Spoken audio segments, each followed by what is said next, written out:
Ушул жерде кээде келиндерге да кайрылып коеюн. О жигиттердин аялы. Кайненеңе зулум кылбагын. Алладан корккун. Күйөөңдүн энесинин кадыр баркын өз ордуна койгун. Экөөнүн арасында от жакпагын. Не дейт? Ошол келин, ар бир келин күйөөсүнөн каалайт. Мен ата-энемди сыйла дейт, урматта дейт, туурабы?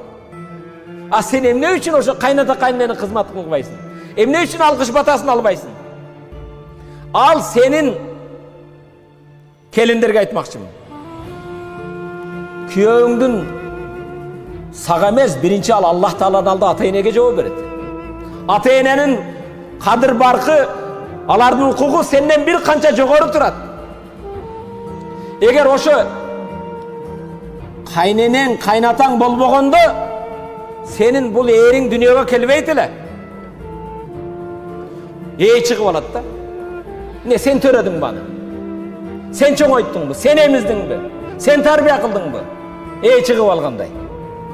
Ошо сен жаман көргөн кайненең болбогондо, сен кучагыңда алып жаткан эриң болбойт эле. Ошо жакшы көргөн күйөөңдү тарбия кылып сага өстүрүп берген, энесин сыйлагын, кадыр бартагын, алкыш батасын алгын.